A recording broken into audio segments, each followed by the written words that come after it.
J'étais parti depuis plus de 20 ans. Je l'avais quittée, certain que les choses ne changeraient jamais. Je crois qu'elle ne s'en est même pas rendue compte. J'avais perdu tout espoir qu'elle puisse un jour faire sa métamorphose. Je ne croyais plus que ma ville pourrait chasser ces politiciens corrompus, se libérer de la mafia, et notamment de la mainmise de celle-ci sur le business des déchets.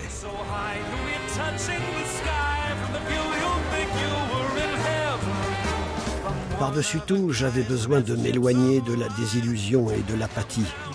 M'éloigner de cette attitude fataliste d'une population qui a baissé les bras et se satisfait désormais de jouir de la plus belle baie et des meilleurs fruits de mer du monde. Pendant ce temps, les ordures ménagères de la ville s'entassaient en gigantesques pyramides. Et les déchets industriels, la mafia s'en débarrassait en les abandonnant purement et simplement sur les bords des routes. Au cœur du parc national du Vésuve et en violation des lois européennes s'ouvrait la plus grande décharge publique d'Europe.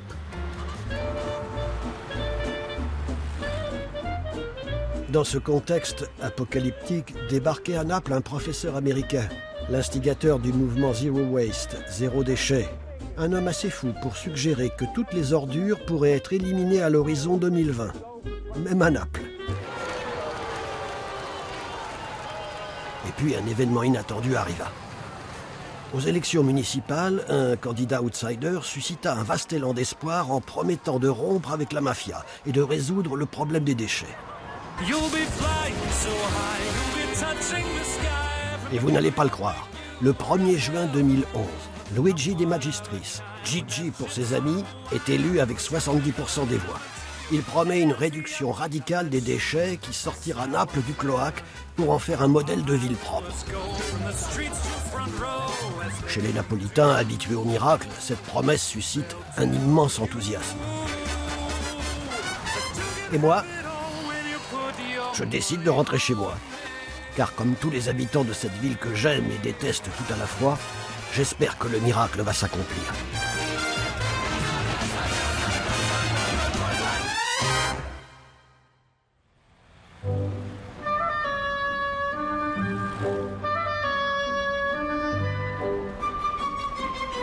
C'est bien un miracle qu'il fallait. Au fil des ans, les mesures d'urgence prises par le gouvernement italien pour tenter de résoudre la crise des déchets ont abouti à une série d'anomalies et de paradoxes. L'exemple le plus frappant se trouve à Taverna del Re, non loin de Naples. Ici, la solution du gouvernement face à l'urgence a simplement consisté à entasser les ordures aux abords de la commune. Les riverains ont eu beau se mobiliser pour tenter d'empêcher les camions de déverser leurs tonnes d'ordures sur le pas de leur porte, ils n'ont rien obtenu.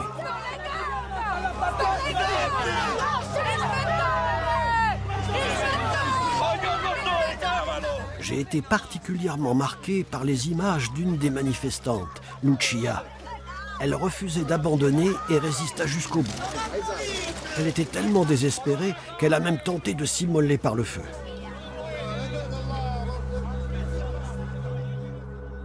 Cette femme, j'ai réussi à la retrouver. Elle m'a donné rendez-vous devant la décharge, à l'endroit même où elle avait commis son acte. Ce site symbolise l'échec de la politique. Objectivement, il représente l'échec de la politique menée par ceux qui nous gouvernent depuis des années.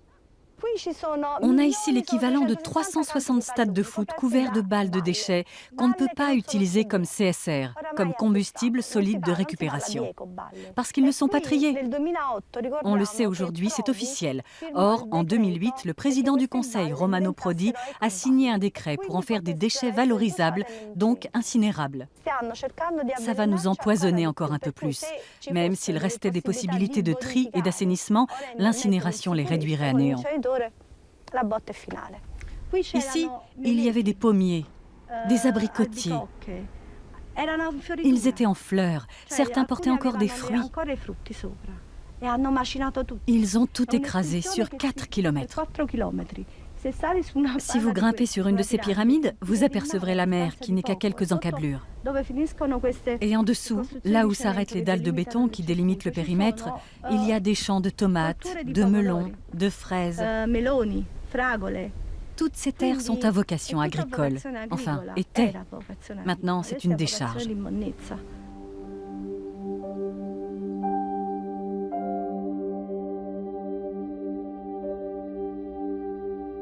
Il faut survoler le site pour en mesurer l'ampleur.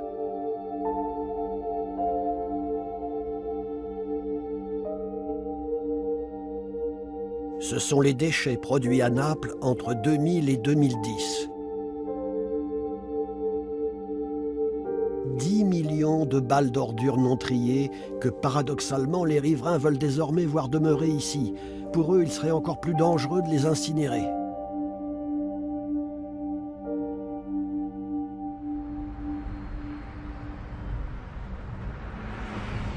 Si les pyramides d'ordures de Taverna del Rey sont l'exemple le plus tristement célèbre, ce n'est malheureusement pas le pire.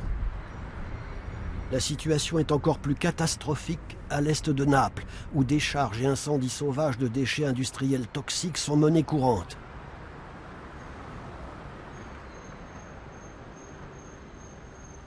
Ici, l'espérance de vie est de 2 ans inférieure à la moyenne nationale. Malheureusement, peu de gens avaient conscience de l'ampleur du désastre, et moins encore s'en souciaient.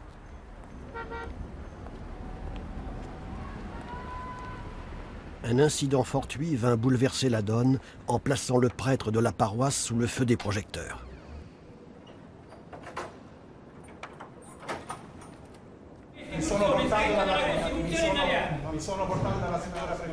Depuis des années, le père Maurizio Patriciello essaie en vain d'alerter les autorités locales. Ce jour-là, le préfet le rabroue parce qu'il ne l'a pas appelé par le titre qui lui revient.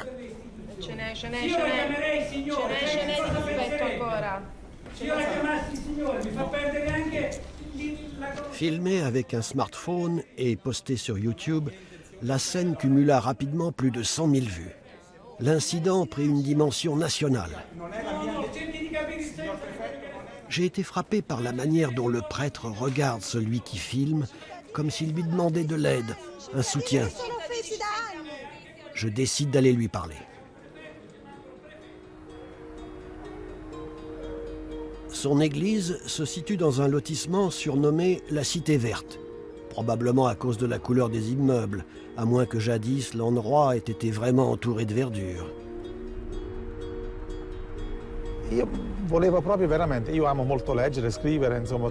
J'adore lire et écrire. Et mon souhait le plus profond, c'était de ne pas m'impliquer dans les questions sociales. J'aspirais à une vie de prêtre, de spiritualité. Pour moi, ce n'était pas à un prêtre de se lancer dans ce genre d'action.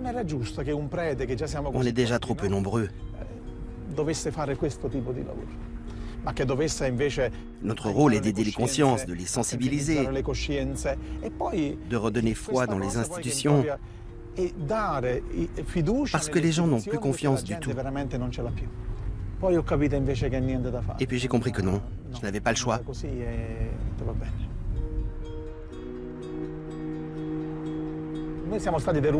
On nous a dépouillés de tout, des terres, de la santé. Les gens d'ici font peine à voir. Regarde ce paysan, c'est terrible. Ils ont la peine vrillée au cœur. Je la lis dans leurs yeux, cette douleur qu'ils ont dans le cœur. Parce que les paysans aiment la terre. Ils ne font pas que la cultiver, ils l'aiment. Ils l'aiment éperdument.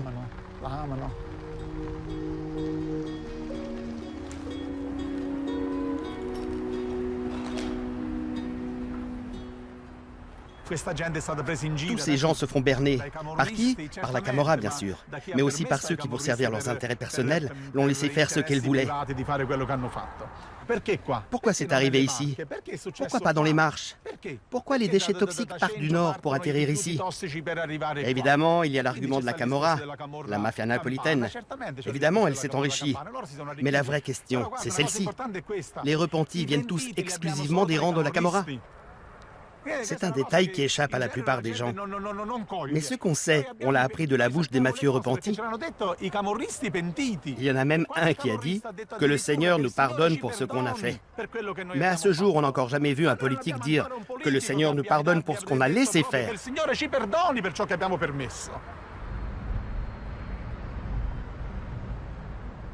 Pour parachever ma visite de la ville, je me dirige vers les flancs du Vésuve.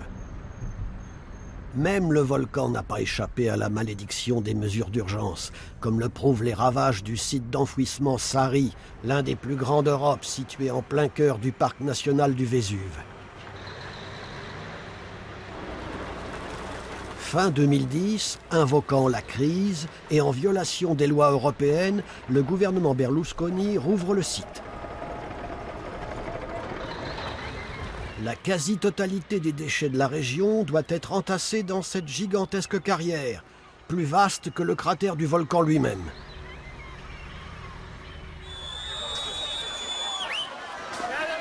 Des protestataires manifestent pour défendre le périmètre face à cette nouvelle avalanche d'ordures à leurs portes.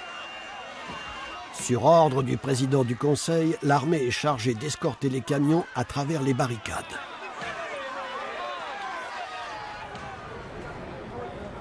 Depuis un moment, les habitants s'organisent pour lutter contre les décisions gouvernementales, mais aussi élaborer et promouvoir des méthodes intensives de recyclage et de réduction des déchets. En tant que réseau des comités vésuviens, nous avons jugé utile de mettre sur pied une initiative qui aille au-delà de la décharge, au-delà des manifestations. Parce que d'ici 8 mois, 10 mois ou 1 an, ce site sera saturé, il fermera. Et ensuite, ils vont en ouvrir un autre, envoyer les déchets ailleurs, les laisser envahir les rues, comme à Naples. Dans la mesure où nous sommes sur un territoire vertueux, puisque nos communes effectuent une collecte sélective assez poussée, nous pensons qu'il est possible de mettre en œuvre l'idée de M. Connet, à savoir la stratégie zéro déchet. C'est ici que je fais la connaissance de Paul Connet, grand gourou du mouvement Zero Waste. Cette démarche radicale vise à réduire les déchets jusqu'à les supprimer totalement, ce qui permet aussi de supprimer les décharges et les incinérateurs. So what was the solution? Mr. Berlusconi, a strong man. I will solve the problem for you. You will have a discount. You will have an incinerator because I'm strong and I will have the army and I'll force it on you and I will force it on you. Oh, wonderful. Paul Connet semblait réellement convaincu que l'objectif zéro déchet à l'horizon 2020 est réalisable, non seulement à San Francisco, mais aussi à Naples.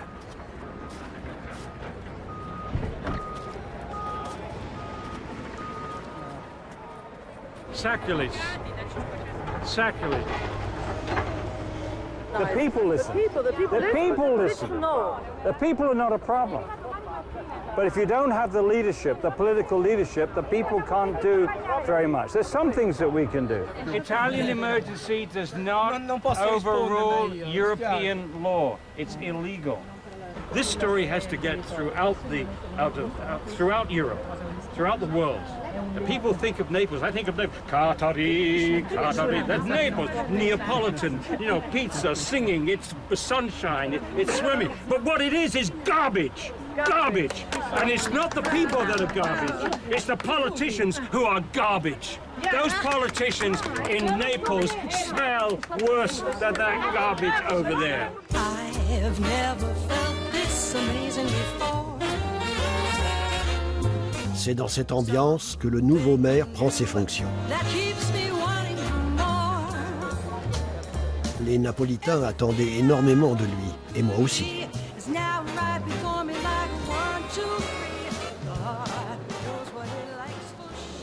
Nous sommes dans la paroisse de San Gennaro. Ici, on entretient un lien étroit avec le saint patron de la ville, qui nous a aidés à traverser de nombreuses crises au fil des ans.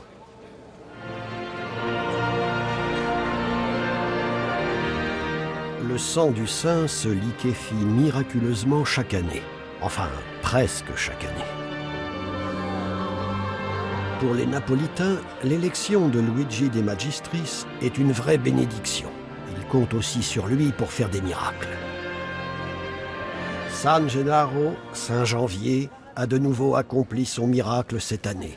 Et le maire a même accepté de me recevoir.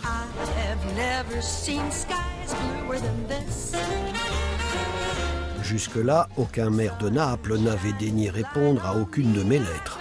Alors je n'allais pas laisser passer l'opportunité d'un entretien, vous pensez bien. Naples a toujours été une ville pleine de contrastes. Dans les vieux quartiers, les intellectuels cohabitent avec les ouvriers, les policiers avec les délinquants ou les criminels. C'est une ville désordonnée, voire chaotique. Pas seulement dans le sens négatif, mais aussi dans le sens positif du terme. Bien sûr, il y avait une grande défiance vis-à-vis de la politique traditionnelle, c'est évident. Nous avons proposé des projets révolutionnaires, y compris dans le domaine environnemental. Par exemple, transformer Naples, capitale des poubelles, en Naples, capitale des bonnes pratiques écologiques, c'est-à-dire du recyclage, de la récupération, de l'économie, de la collecte sélective, des infrastructures modernes de traitement des déchets, avec un non catégorique à de nouveaux incinérateurs et de nouvelles décharges. Ce n'est pas seulement un défi révolutionnaire en termes culturels et environnementaux, c'est aussi un défi à la camorra, à la collusion politique, à l'affairisme et aux écomafias.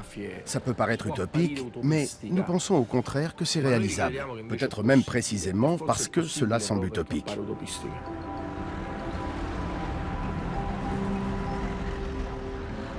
Le maire est résolu. Et même moi, j'aperçois une lueur d'espoir qu'après des décennies de crise ininterrompue, ma ville pourrait enfin changer. Malheureusement, le rêve ne tarde pas à virer au cauchemar.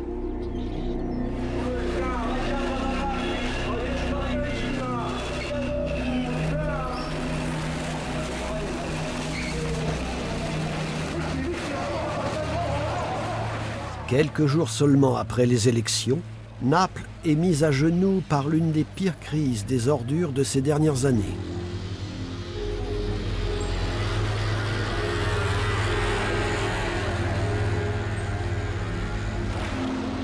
Émergeant des ruelles, des jeunes gens commencent à répandre des monceaux d'ordures dans les rues.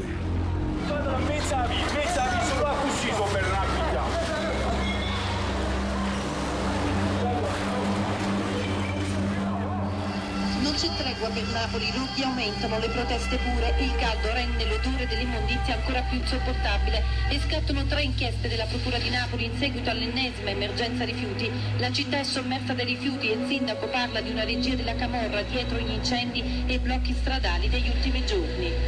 Basta andare su YouTube e internet e vedere anche persone che si nascondevano, incappucciati, è una strategia ben chiara e mi auguro che anche su questo ovviamente la magistratura faccia tutti i suoi accertamenti, perché mi sembra assolutamente evidente che da quando abbiamo non solo annunciato ma praticato la rivoluzione ambientale con 4 ordinanze che in 10 giorni ha firmato il sindaco, i roghi sono aumentati. Anche oggi vigili del fuoco al lavoro per spegnere gli incendi appiccati in vari quartieri, soprattutto nella zona di Via Marina, la principale strada di accesso alla città dall'autostrada. I lavoratori della SIA stanno lavorando senza sosta e anche stanotte si preparano a circolare con i loro mezzi scortati dalle forze dell'ordine per evitare che gli autisti in questa atmosfera di tensione vengano minacciati o aggrediti.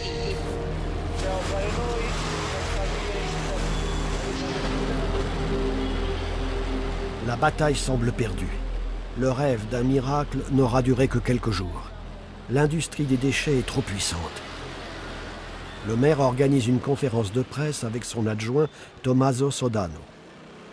Ci rendiamo conto che una rivoluzione in materia ambientale rompe equilibri politici e non solo politici in questa città, ma noi non ci fermiamo perché abbiamo vinto con una rivoluzione e con una rivoluzione pacifica, democratica e costituzionale andremo a governare.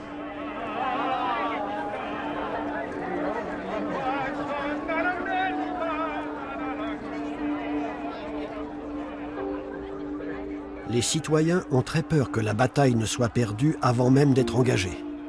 Alors ils se rallient derrière leur maire, manifestant leur soutien nuit et jour sur la place principale de la ville.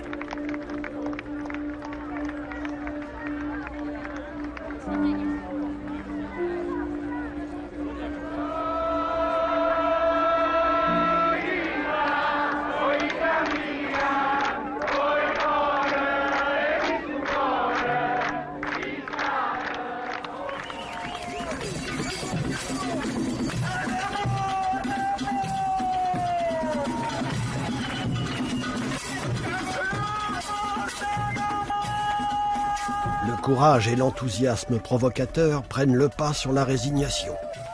Un simulacre de cortège funéraire serpente dans les rues de Naples en proclamant la mort de la Camorra.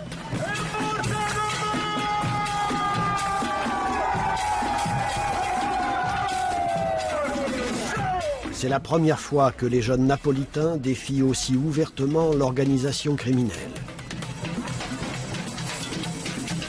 Leurs tambours sont faits de récipients de récupération.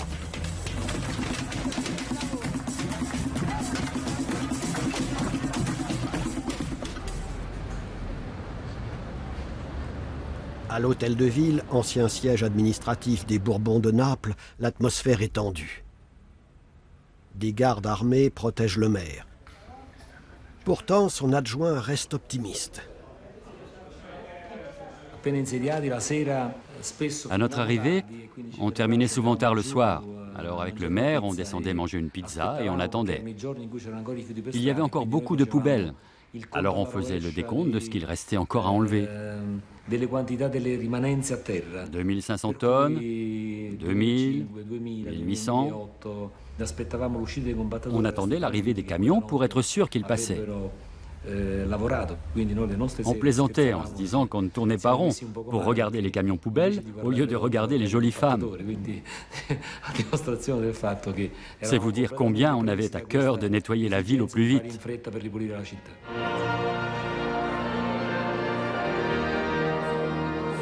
Nouveau miracle accompli, nouvelle crise surmontée relativement vite comparée aux nombreuses autres que j'ai connues. La cote de popularité du maire a grimpé en flèche. Il ne peut pas ne pas participer aux célébrations en l'honneur du saint patron de Naples.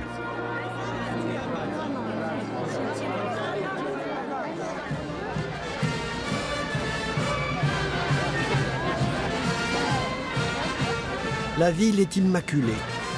Que le mérite en revienne au maire ou au saint, peu importe.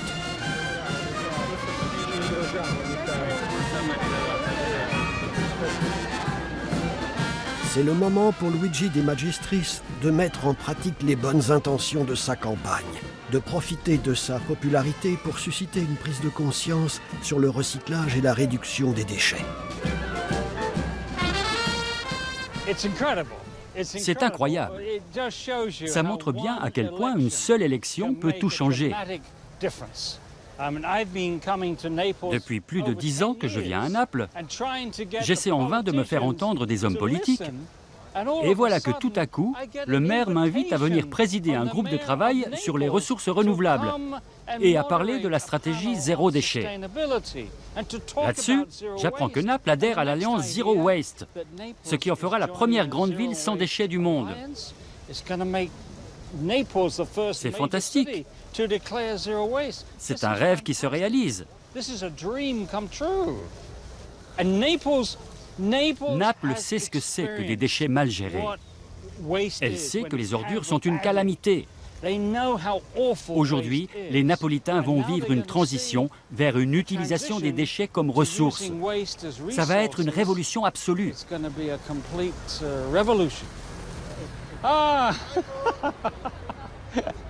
The invasion of the castle. Nice to meet you. This is great. This is great. Thank you for coming. No problem. This is a very exciting moment. Very exciting moment for us. Very exciting. This is about my 10th. C'est la 10e fois que je viens à Naples, mais jusqu'ici, j'ai toujours été à l'extérieur de la citadelle. Aujourd'hui, je suis dedans. Monsieur le maire, merci encore. C'est un très grand moment. Vous aussi, monsieur l'adjoint. Naples va passer du pire système de gestion des déchets à peut-être le meilleur. La stratégie Zero Waste dit non à la société du gaspillage et oui à une société durable. Les 3 facteurs nécessaires sont responsabilité industrielle à un bout, responsabilité citoyenne à l'autre et bonne gestion politique au milieu pour faire le lien. C'est un voyage. Et il commence par une chose que nous avons tous, les 10 doigts de nos mains. Paul Connet fascine tout le monde. Le maire, les fonctionnaires publics, moi. Naples deviendrait un exemple de vertu pour le monde. Je n'ai jamais rien entendu d'aussi beau sur ma ville, ni d'aussi absurde. Si Paul est emballé de se retrouver pour la première fois à l'intérieur de la citadelle, son souhait le plus cher, ce qu'il fait le mieux, c'est de s'adresser aux gens de l'extérieur. Je ne me lasse pas de l'écouter.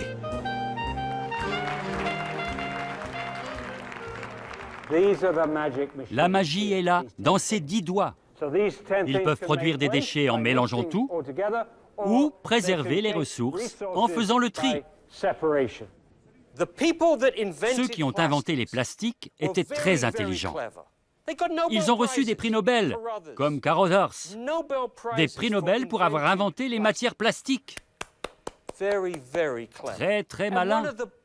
Ce qui est génial avec les plastiques, c'est leur incroyable durée de vie. Et nous, on les utilise quelques minutes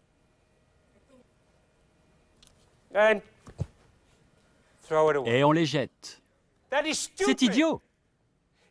C'est idiot d'utiliser le plastique pour des objets à usage éphémère. Le message que les consommateurs doivent envoyer aux industriels est le suivant. Si on ne peut pas le réutiliser, si on ne peut pas le recycler, si on ne peut pas le composter, alors l'industrie ne devrait pas le fabriquer. Voilà le message fondamental de Zero Waste.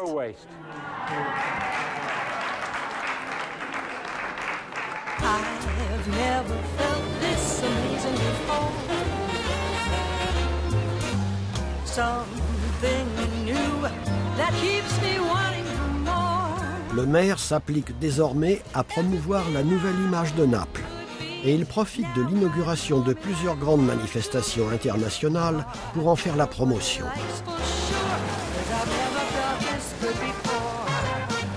Comme ce jour où les meilleurs catamarans du monde étaient rassemblés dans la baie de Naples. Face à ce spectacle magnifique, les Napolitains peuvent oublier un peu les problèmes de la ville. La Coupe de l'América projette à travers le monde les images d'une ville superbe à la propreté impeccable. Mais une question me turlupine. Où sont donc passés tous ces déchets ?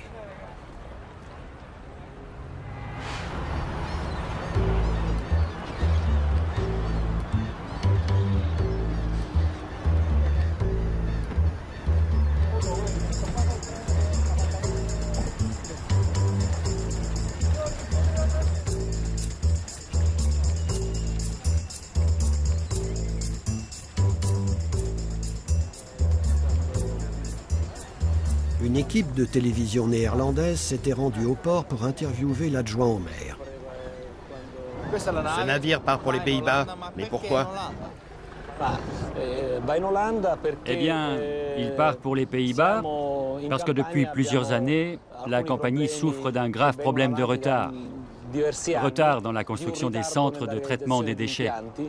Nous sommes arrivés à la mairie en juin 2011, c'est-à-dire il y a 6 mois. Pour résoudre le problème des ordures qui envahissaient les rues, nous nous sommes tournés vers la coopération internationale. C'est une solution temporaire, le temps de bâtir les infrastructures et d'atteindre un taux de collecte sélective élevé, comme il convient à une capitale régionale telle que Naples. Voilà pourquoi nous avons choisi la Hollande. C'est donc là que se cachent les ordures. On a trouvé en Hollande une société qui a besoin de nos déchets pour alimenter son incinérateur à valorisation énergétique. Et on lui donne notre argent en plus de nos ordures. Je sais maintenant comment on peut arriver à 0 déchet à Naples, sans incinérateur ni décharge. Il suffit d'un gros bateau. Ce n'est pas un peu bizarre que l'entreprise qui récupère ces déchets soit payée pour les transporter, alors qu'elle gagne aussi de l'argent en revendant l'énergie produite grâce à eux? Je comprends votre question. Voyez-vous, plutôt que de vivre au milieu des ordures et de donner cette image de ville poubelle qui nous poursuit depuis des décennies, nous préférons cette solution. Certes, c'est une opération commerciale qui est tout bénéfice pour la société néerlandaise. Ça ne nous coûte pas plus cher que de les traiter en Italie, mais sans les problèmes qu'on avait jusqu'ici. Vous pensez que la Camorra va se laisser dépouiller sans broncher d'un business aussi juteux?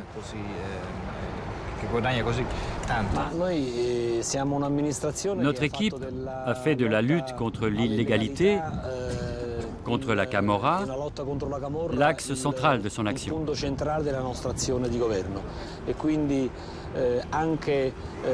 Cette opération permet aussi d'empêcher que la Camorra continue à s'enrichir grâce au transfert des déchets, comme elle le fait depuis des années grâce à ses entreprises de transport. Merci. Merci à vous.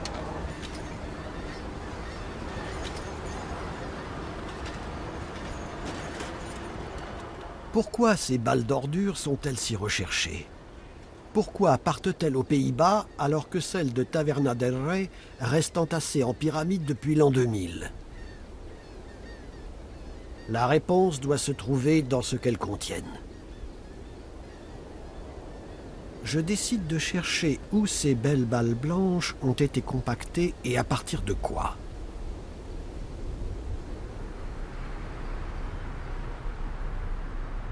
Toutes mes démarches pour visiter le centre de traitement se heurtent à un mur.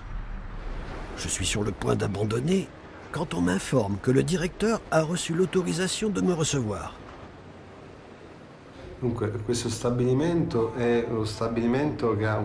Cet établissement a une capacité de production supérieure à celle des autres usines de la région. Il peut traiter 2000 tonnes de déchets urbains par jour.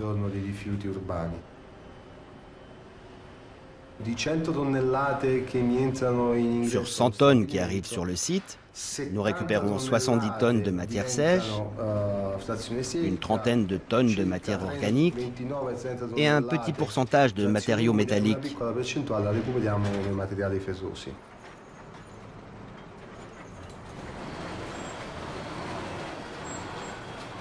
Voilà nos ordures une fois collectées dans les rues. Cette usine sépare mécaniquement ce qui n'a pas été séparé à la source. Seulement c'est trop tard, du moins pour nous. Ce système doit forcément arranger quelqu'un, mais sûrement pas les citoyens de Naples.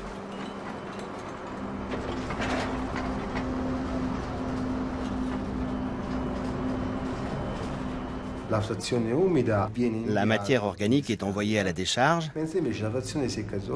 La matière sèche compactée, qui est notre point fort, est expédiée par bateau à des centres de thermovalorisation hollandais, où elle est brûlée pour produire de l'électricité.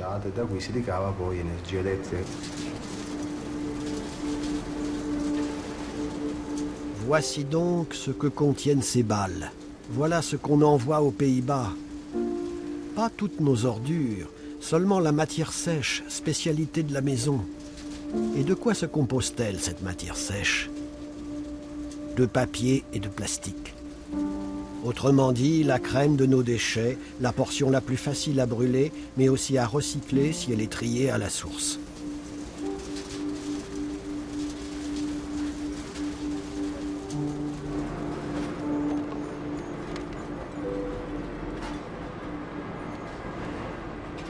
En voyant ces balles, je comprends que la construction de l'incinérateur de Naples, que le maire tente d'empêcher, serait l'ultime défaite des politiques de réduction des déchets. L'incinérateur bénéficierait aux opposants de la collecte sélective et leur fournirait un nouveau levier de pression. Si le tri sélectif était appliqué à Naples comme il l'est aux Pays-Bas, les incinérateurs néerlandais manqueraient de combustible. Et celui de Naples aussi.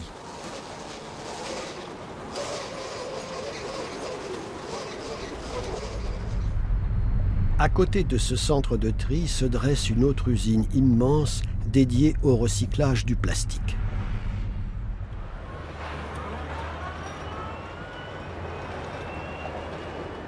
L'entreprise a été fondée en 2003 Et petit à petit, elle a construit une usine de recyclage des bouteilles PET. Au fil des ans, elle a beaucoup souffert, précisément pendant les périodes de crise des déchets. L'usine a une capacité de 20 000 tonnes de recyclage annuel, mais elle n'a jamais atteint les 10 000 tonnes car il n'y a pas assez de bouteilles PET dans la région de la Campanie. Pour arriver ne serait-ce qu'à ces 10 000 tonnes, on a donc dû acheter des bouteilles à d'autres régions, voire à l'étranger.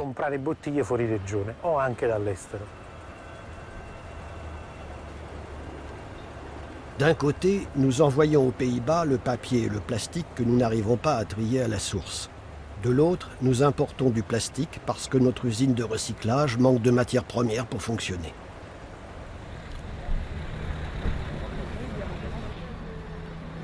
C'est comme un serpent qui se mord la queue. D'un côté, le maire n'a pas le budget pour mettre en œuvre de véritables politiques de réduction des déchets. De l'autre, il doit payer pour garder sa ville propre en expédiant aux Pays-Bas un combustible précieux.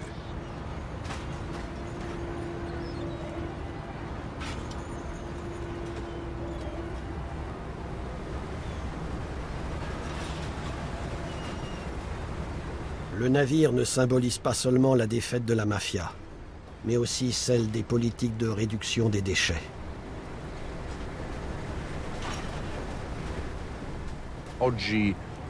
Le premier bateau apparaît ce soir. Nous avons procédé à diverses vérifications techniques, tout est en ordre. À partir de la fin janvier, nous passerons au rythme régulier d'un navire par semaine. Cela nous permettra de traverser la phase précaire. Bien sûr, il s'agit pour nous d'une solution temporaire, car nous ne sommes pas partisans d'exporter nos déchets. Cependant, les expédier en Europe du Nord nous revient moins cher que de les envoyer à 10 ou 15 km de Naples. Cela devrait donner à réfléchir à tout le monde et faire comprendre quels sont les intérêts qui tournent autour du marché du transport des déchets. Ce n'est pas un scoop de parler des liens entre la Camorra, une partie de la classe politique, et certains entrepreneurs qui font affaire avec la Camorra. Les intérêts économiques en jeu sont énormes.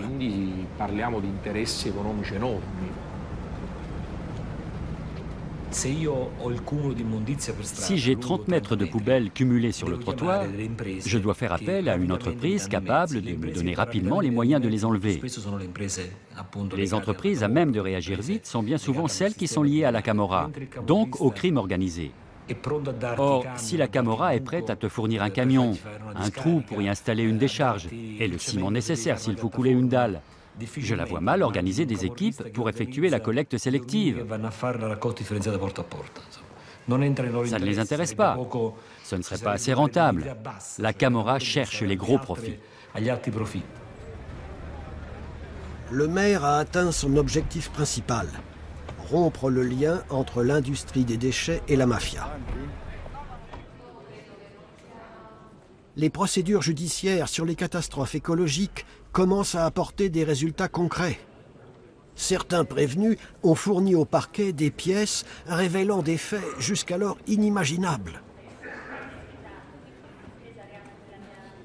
Le prévenu en résidence protégée, vous m'entendez? Ici le président du tribunal. Bonjour, je vous entends. Êtes-vous disposé à répondre à nos questions? Je vais répondre. Le ministère public peut commencer. Bonjour, Vassallo. En premier lieu, j'aimerais savoir si vous avez fait partie de la Camorra. Et si oui, de quand à quand et avec quelle fonction?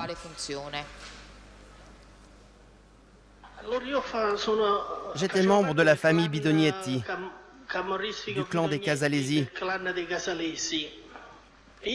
Je m'occupais de l'écoulement des déchets solides urbains en Campanie. Je possédais une décharge légale dans la commune de Giuliano. On gérait les déchets et en plus de ceux dont je m'occupais pour les communes rattachées à ma circonscription, on a commencé à écouler des déchets illégaux, des déchets industriels spéciaux, des déchets toxiques provenant de l'extérieur de la région. Les formulaires d'identification qui les accompagnaient indiquaient qu'ils étaient passés par tellement de mains que personne ne savait jamais d'où provenaient les déchets. C'était notre tour de passe-passe pour les déverser dans nos décharges. Notre décharge ne répondait à aucune norme. Ce n'était qu'un trou et elle n'était même pas imperméabilisée. Elle n'avait pas de cuve de récupération des lixiviates. Elle ne répondait strictement à aucune norme. Et pourtant, elle fonctionnait. On creusait une tranchée, les camions arrivaient et ils déchargeaient directement dedans. Il y avait même des matières grisâtres, noires et malodorantes.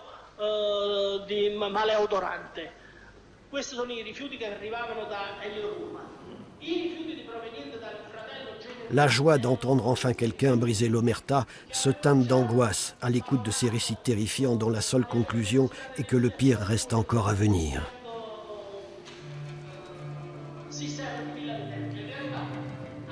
Non seulement ces décharges accueillaient tout et n'importe quoi, mais lorsqu'elles étaient pleines, on enfouissait les déchets toxiques sur des terres agricoles réputées pour leur fertilité.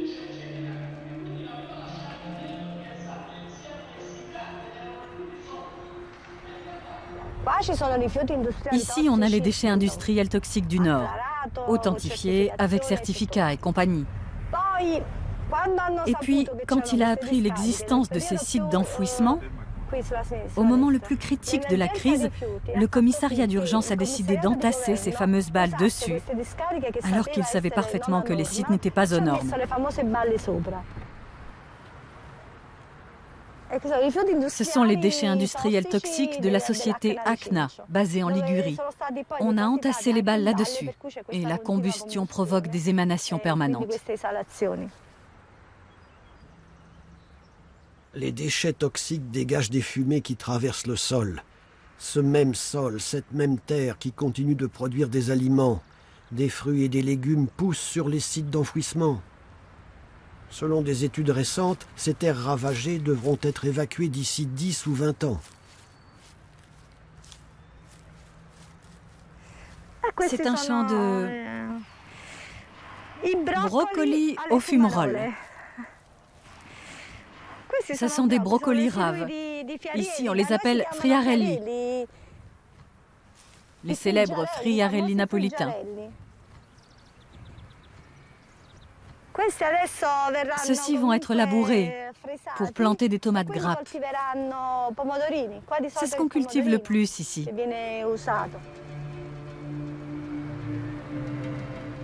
Voilà le même champ 6 mois plus tard.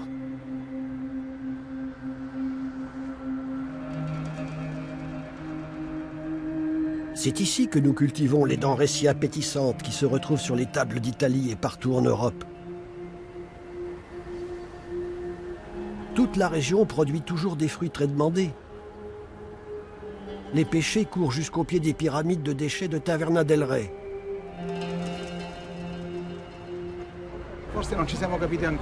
Je vais être clair. L'heure est grave. Cette terre est à l'agonie. Si la terre meurt, vous et vos enfants mourrez aussi. Soit cette terre renaît et nous renaissons avec elle, soit nous mourrons tous. Si tu renais, et j'écris quelque part, il nous reste un espoir. Mais si tu agonises, nous agoniserons avec toi. Malheureusement, il y a encore trop de gens qui ne l'ont pas compris. Les moments comme celui-ci servent aussi à ça, car à ce jour, on a très peu évoqué ce sujet. On a mis le doigt sur une bombe atomique. On la prenait pour un pétard, mais c'est une bombe. Combien de personnes se sont laissées soudoyer, corrompre, acheter? Ça, elles sont les seules avec Dieu à le savoir. Mais nous devons sortir de la catastrophe à tout prix, coûte que coûte. La terre exude du poison. Les citoyens commencent à prendre conscience du mal qu'on leur a fait, mais aussi de leurs droits. Les associations savent à quel point il est important de rester unis et de maintenir la pression sur les politiques.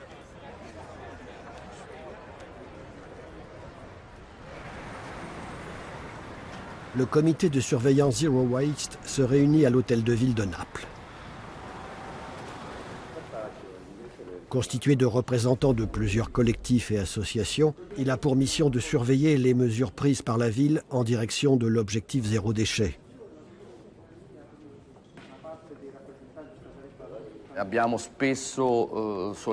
Nous avons beaucoup de retours critiques concernant la réalité napolitaine par rapport à son adhésion à la stratégie zéro déchet, notamment à cause du renouvellement du contrat avec la Hollande.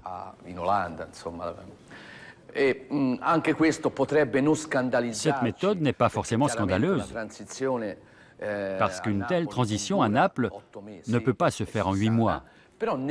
Mais dans le même temps, on aurait dû voir apparaître des éléments visant à favoriser l'extension de la collecte sélective,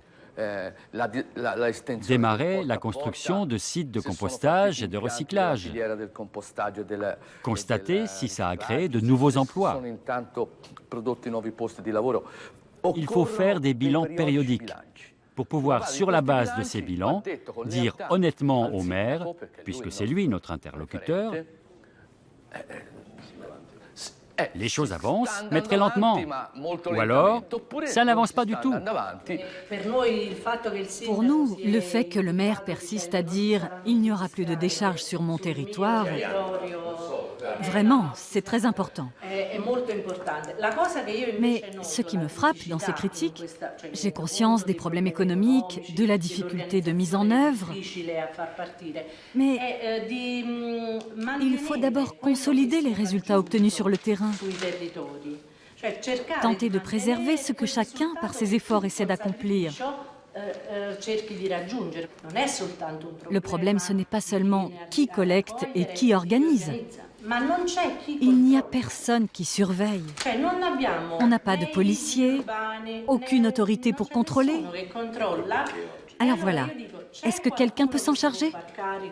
Parce qu'il faut montrer à tout le monde que c'est du sérieux. Voilà la vérité. Il faut leur dire, on est en train de changer radicalement de système.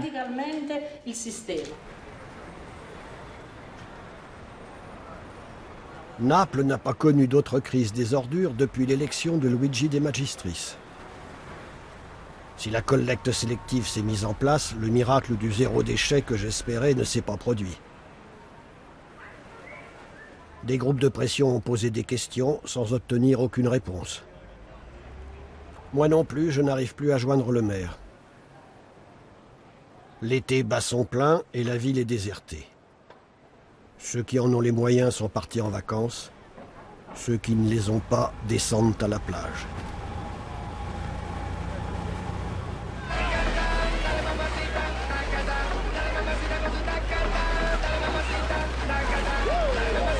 Je ne m'attendais pas à trouver le maire ici. Une animation a été organisée, offerte gracieusement par des sponsors. Il tourne à son profit cette opération, mais refuse les interviews.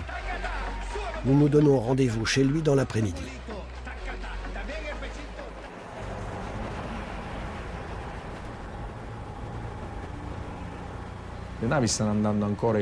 Les bateaux continueront à aller en Hollande jusqu'à ce que nous ayons les infrastructures appropriées. Mais nous avons perfectionné certains aspects. Nous avons prouvé que cette méthode était plus avantageuse économiquement que la précédente, à tel point que certaines villes italiennes nous demandent des renseignements par rapport à la Hollande. C'est une drôle de situation. Il y a des villes en Italie, mais aussi dans le reste de l'Europe, qui ont tout misé sur les incinérateurs et qui sont aujourd'hui en demande parce qu'elles n'ont plus de déchets à brûler. De ce point de vue, c'est paradoxal. Nous, au contraire, nous misons sur une politique différente. Et c'est encore un autre résultat extraordinaire. Naples était voué à s'effondrer, et pas seulement à cause des déchets, mais nous avons éradiqué l'urgence déchets et inversé la vapeur. Parfois, je me demande comment on a fait. Honnêtement, ça a été un miracle républicain. Au revoir, messieurs. Pour le maire, le miracle a eu lieu. Les habitants ne partagent pas cette impression. Toutefois, leur humeur a changé. Ils veulent le miracle, mais ils refusent de se tourner les pouces en attendant qu'il arrive. Due sfogliatelle. Basta? 4,80. J'ai rencontré Ulderico Caraturo à la réunion du comité de surveillance Zero Waste. Il tient un bar à Naples, un bar qui a eu une belle idée. Au lieu de jeter le marc de café à la poubelle, il le donne.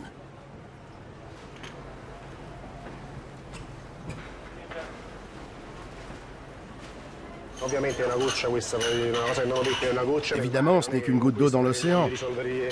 On ne prétend pas régler le problème des déchets avec ça. C'est un petit geste citoyen qu'on peut faire en tant que commerçant.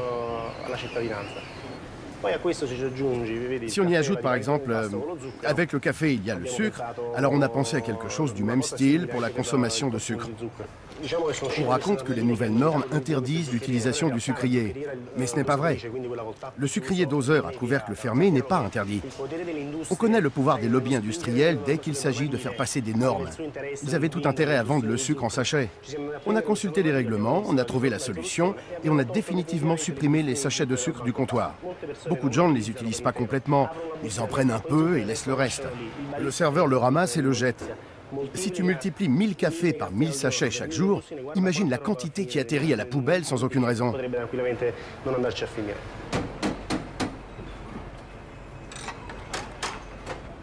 Plus je reste dans la ville, plus je me rends compte qu'une révolution telle que celle promise par le maire est impossible sans la participation des citoyens. Elle doit partir de la base. Paul Connet donne désormais des cours à l'université de Naples.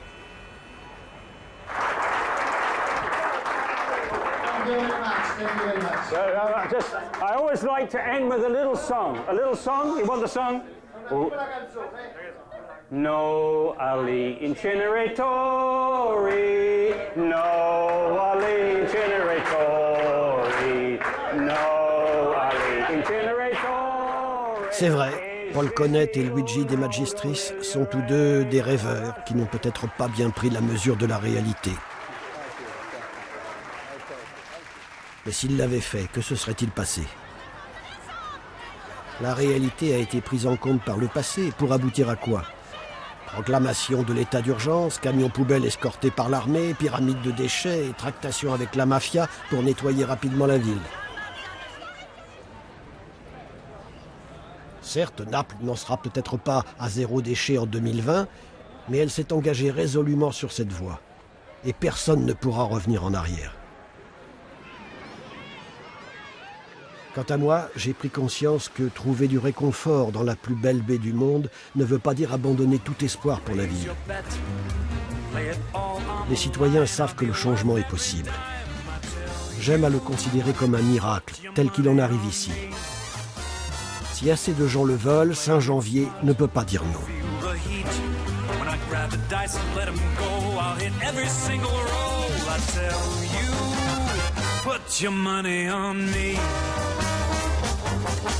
You'll be flying so high, you'll be touching the sky. From the view you'll think you were in heaven. From one of a kind, when there's chips on the line. But you can't double down until you ante up. Got that sweet savoir-faire. I know how high rollers go from the streets to front row. As they do, they'll tell you